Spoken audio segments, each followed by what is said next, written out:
Hallelujah. ಎಲ್ಲರಿಗೂ ಶುಭ ಮುಂಜಾನೆ. ಈ ದಿನದ ದೇವರ ವಾಕ್ಯ 11ನೆಯ ಕೀರ್ತನೆ 4ನೇ ವಾಕ್ಯ.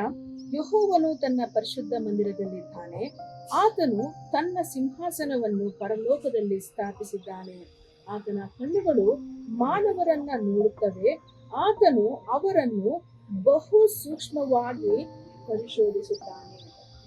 ಹೌದು ಪ್ರಿಯರೇ, ನಾವು ಸೇವಿಸುವಂತಹ ನಮ್ಮ ದೇವರು ಪರಲೋಕದಲ್ಲಿ ವಾಸ ಮಾಡುವಂತಹ ದೇವರಾಗಿದ್ದಾರೆ.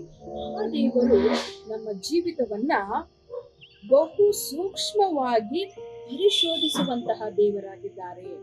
ನಾವು ಏನನ್ನ ಮಾಡುತ್ತೇವೋ, ಏನು ಆಲೋಚನೆಯನ್ನ ಮಾಡಿಕೊಳ್ಳುತ್ತೇವೋ, ಅದು ಮನುಷ್ಯರಿಗೆ ತಿಳಿಯದಿದ್ದರೂ ಕೂಡ ದೇವರು ನಮ್ಮನ್ನ ಪರಿಶೋಧಿಸುವುದರಿಂದ ಆತನಿಗೆ ಎಲ್ಲವೂ ಕೂಡ ತಿಳಿದಿದೆ. ಪ್ರಿಯರೇ, ನಿಮ್ಮ ಮನಸ್ಸಿನ ಭಾರವನ್ನ ನೀವು ಹೇಳಿಕೊಳ್ಳಲಿಕ್ಕೆ ಯಾರೂ ಇಲ್ಲ ಅಂತ ಹೇಳಿ ನೀವು ತಿಳಿದುಕೊಂಡಿರಬಹುದು.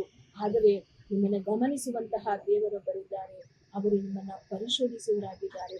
ನಿಮ್ಮ ಮನಸ್ಸಿನ ಒಳಗೆ ಇರುವಂತಹ ಮಾತುಗಳು, ಭಾವನೆಗಳು, ನಿಮ್ಮ ಎಲ್ಲಾ ಅನಿಸಿಕೆಗಳು ಆತನಿಗೆ ತಿಳಿಯಲ್ಪಟ್ಟಿವೆ.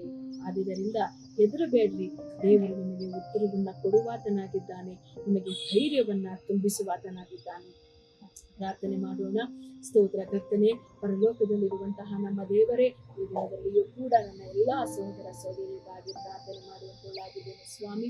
ಎಲ್ಲರನ್ನ ನೀವು ಆಶೀರ್ವದಿಸಿ. ನಿಮ್ಮ ವಾಕ್ಯ ಹೇಳ್ತಿದೆ ಸಪ್ಪ, ಪರಲೋಕದಿಂದ ಪ್ರತಿಯೊಬ್ಬೊಬ್ಬರನ್ನ ಪರಿಶೋಧಿಸುವಂತಹ, ಬಹು ಸೂಕ್ಷ್ಮವಾಗಿ ಪರಿಶೋಧಿಸುವಂತಹ ದೇವರು ನೀವು ಆಗಿದ್ದೀರಿ ಅಪ್ಪ. ಅನೇಕ ಮನಸ್ಥಿತಿಗಳಲ್ಲಿ ಇರುವಂತಹ ಎಲ್ಲಾ ಸಹೋದರರ ಜೀವಿತಗಳಲ್ಲಿ, ಎಲ್ಲಾ ಸಹೋದರರ ಜೀವಿತಗಳಲ್ಲಿ ಹೇಳಲಿಕ್ಕೆ ಆಗದೇ ಇರುವಂತಹ ಕಾರ್ಯಗಳು ಯಾವುದೇ ಇದ್ದರೂ ಸ್ವಾಮಿ, ಅದನ್ನು ನೀವು ತಿಳಿದಿದ್ದೀರಿ. ಅವರಿಗೆ ಬೇಕಾಗಿರುವಂತಹ ಉತ್ತರವನ್ನ ಕೊಟ್ಟು ಅವರನ್ನ ಸಂತೋಷ ಪಡಿಸಬೇಕಾಗಿ, ವಿಶೇಷವಾಗಿ ನಾನು ಒಂಟೆ ಎಂಬುದಾಗಿ ಯಾವುದೇ ರೀತಿಯ ಭಾವನೆಗಳು ಅವರನ್ನ ಕುಂದಿಸದ ಹಾಗೆ ನೀವು ಅವರೊಟ್ಟಿಗಿದ್ದು ನಡೆಸಿ ನಿಲ್ಲಿಸಬೇಕಾಗಿ ಯೇಸುವಿನ ನಾಮದಲ್ಲಿ ಪ್ರಾರ್ಥಿಸಿ ಬೇಡಿ ಬಂದಿದ್ದೇವೆ ಕರ್ತನೆ. ಆಮೆನ್.